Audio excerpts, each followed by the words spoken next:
अब तक तो नाम तो सुने ही होंगे, वंश एंड नव्या। वंश की क्या क्या क्वालिटीज है? क्वालिटी बहुत है, क्या क्या अचीवमेंट है?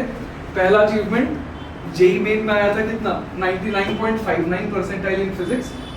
फिर हुआ था बिट्स का एग्जाम, बिट्स में आया इसका 250, और बिट्स पिलानी वगैरह सब कुछ मिल रहा है अभी। और जेई एडवांस में इसका है एक्सेप्शनली हाई फिजिक्स में 67 आउट ऑफ 120, जो 50 परसेंटेज से भी ऊपर है। और ये है हमारी नव्या।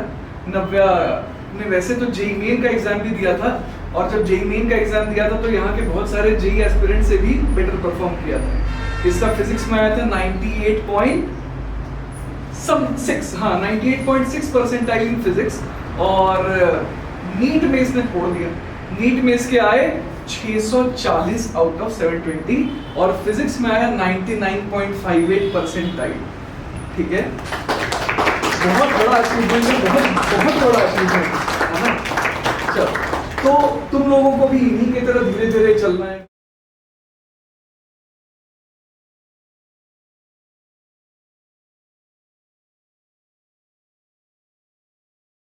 एंड के लिए कुछ पढ़ने के लिए छोड़ना मत, क्योंकि कुछ नहीं पढ़ पाते। ठीक है, रिवीजन करने का बहुत कम मन करता है।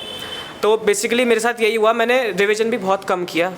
ठीक है, फॉर्मूला देखता था, वो भी गाना गाते गाते। ठीक है, क्योंकि बाय द टाइम तुम पेपर देने जाओगे और तुमने मेहनत करी है, तुम्हें फॉर्मूला भी याद होंगे, तुम्हें कॉन्सेप्ट भी याद होंगे, तो ज़्यादा रिवीजन की ज़रूरत नहीं पड़ेगी। तो एंड के डेज़ के लिए तो चिल करो, बिल्कुल उसके बारे में मत सोचो।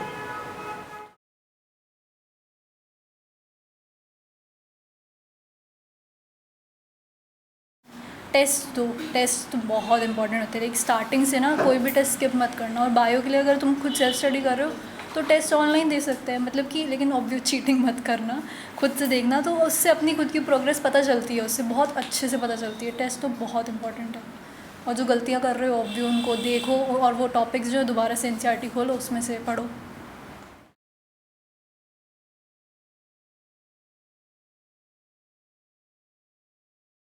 हम किसी एक सब्जेक्ट पर ज़्यादा फोकस दे देते हैं।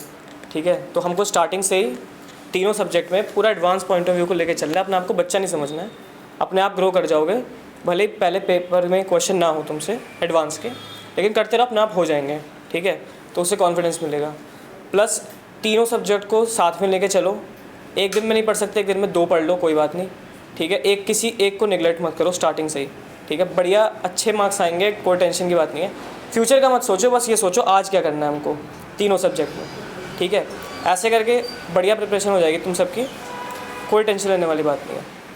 मेरे को पता है कि आज के दिन में ट्यूशन कितना है, कितना मेरे को टाइम मिलेगा पढ़ने के लिए, मुझे पता है। तो उस हिसाब से you need to organise it, कि अपना ऐसे थोड़े थोड़े पार्ट्स में डिवाइड करो अपने डे को, कि इतने घंटे मुझे फ़िज़िक्स करना है। उस फिज़िक्स में जैसे क्लास में मैम ने कोई लेक्चर करवाया, उसका होम असाइनमेंट घर में आके करना ही होगा, तो उसके लिए हाफ़ एन आवर रख दो, मतलब कि सेक्शन ए करना है हमको या सेक्शन डी करना है, उस हिसाब से कर सकते हैं। और मैम को तो फॉलो करना ही है।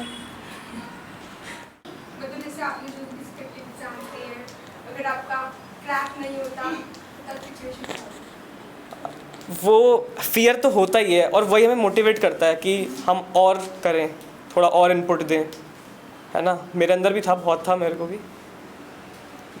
मेरे को कभी लगा भी नहीं था कि मतलब मार्क्स मेरे 99 फिजिक्स में परसेंटाइल आएगी। ठीक है, लेकिन ड्रॉप लेने के बाद हो जाता है। हमको पहली बार में निकालना है। हाँ, मतलब तुमको तो पहली बार में निकालना है ना, मैं अपना बता रहा हूँ। जैसे मेरे को ड्रॉप लेने के बाद ये फियर आया था, तुमको पहले से अच्छी बात है, तुम मोटिवेटेड रहोगे इससे। तुम अपना कभी छोड़ना मत, असाइनमेंट करना, HCV करना, जो भी सर कराते हैं या जो मैम कराती हैं, उसको कभी बैकलॉग में मत जाने देना, चाहे कुछ भी हो जाए। नींद ख़राब कर दो, कोई बात नहीं, चलता है 1-2 दिन। ऑब्वियसली, मतलब इसी साल, मतलब अभी 11th कर रहे हो, फिर 12th करोगे। 12th में तो ऑब्वियसली 11th का नहीं पढ़ पाओगे ना, तो 11th जब अभी कर रहे हो तो उसी टाइम पे बहुत अच्छे से करो उसको। मतलब कि 12th में जब लास्ट के महीने में जब आपका कॉम्पिटिटिव एग्ज़ाम आने वाला होगा ना, उस टाइम आप बस थोड़ा सा ऐसे रीड करो और बिल्कुल दिमाग में घुस जाए। तो इसलिए अभी से लग जाओ और बिल्कुल इस तरीके से सोचो कि बस ये लास्ट है, ये लास्ट टाइम हम इस चीज़ को पढ़ रहे हैं, उस हिसाब से इसको इतने अच्छे से पढ़ो।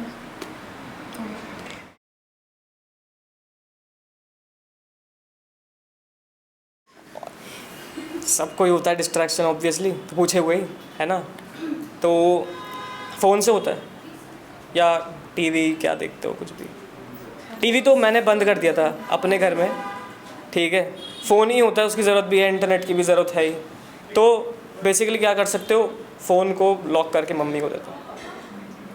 मम्मी से हिम्मत नहीं होगी तुम्हारी मांगने की, ठीक है।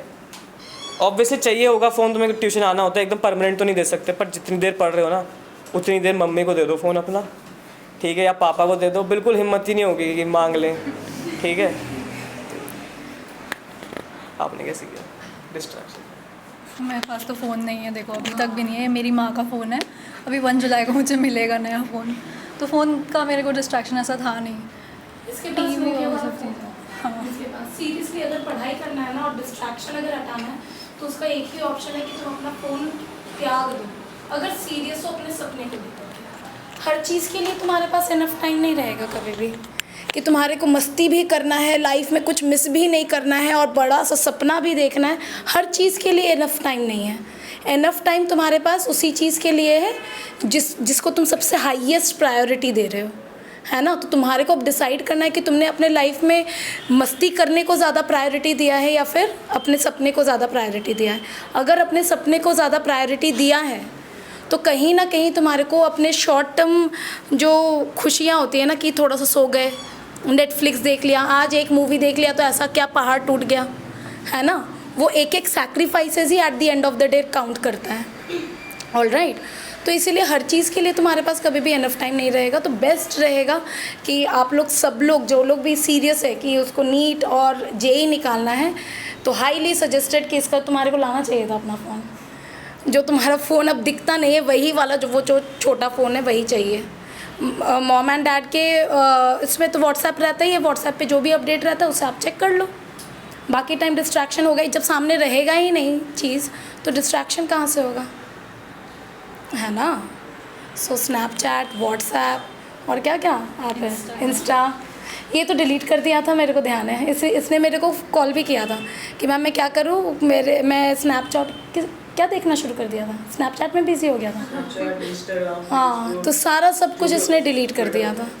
तो और कोई ऑप्शन है नहीं, या फिर मम्मी पापा को बोल दो कि आप लोग उठाओ पासवर्ड चेंज कर दो जी। हाँ, और फिर उसके बाद हिम्मत ही नहीं होगा कि तुम पासवर्ड मांग लो उनसे।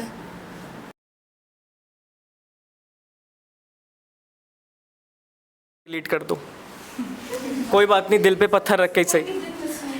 अपनी स्टीम की आईडी लॉग आउट कर दो, भूल जाओ उसका पासवर्ड।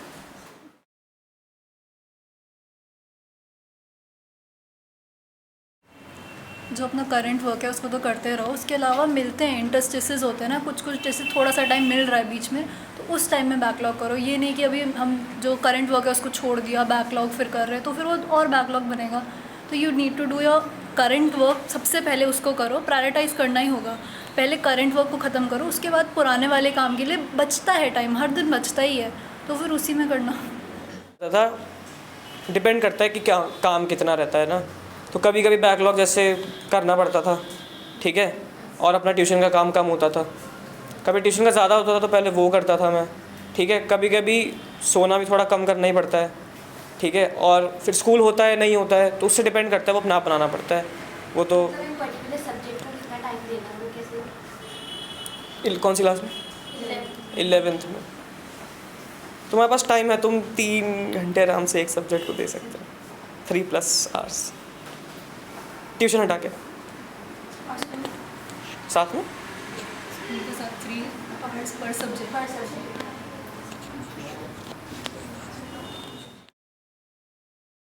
मैं डे बोर्डिंग स्कूल में हूँ, तो मैं सुबह 7:30 चले जाती हूँ और शाम को 5 बजे आती हूँ सीधे यहाँ से। फिर मैं रात को 8:30 घर पहुँचती हूँ। तो मैं कैसे मैनेज कर सकती हूँ? एक सेल्फ स्टडी भी इम्पोर्टेंट हो जाती है। सेल्फ स्टडी जितना स्कूल में टाइम मिले उतना कर लो, बाकी थोड़ा आके पहले रेस्ट कर लेना, ठीक है, और फिर पढ़ाई शुरू करना। तुम 1 घंटे का रेस्ट ले लेना। पीसीएम साथ में कैसे मैनेज करें स्कूल के साथ? वही मैं कह रहा हूँ, अगर तीनों नहीं हो पा रहे ना तो 2 कर लो। फिजिक्स केमिस्ट्री कर लिया, फिर अगले दिन केमिस्ट्री मैथ, फिर फिजिक्स मैथ कर लिया। बाकी अपना होमवर्क तो रोज़ करते रहो, ठीक है ना। जिसका भी मिल रहा है, तीनों सब्जेक्ट का मिल रहा है, तीनों का करते रहो। और होमवर्क सिर्फ ट्यूशन की बात कर रहा हूँ, स्कूल की नहीं।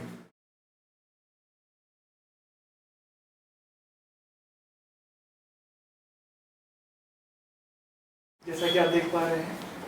और ये है वंश मौर्य का JEE Main 2023 physics 99.59 percentile, JEE advance 2023 qualified physics 67 out of 120। चलो ये रहा।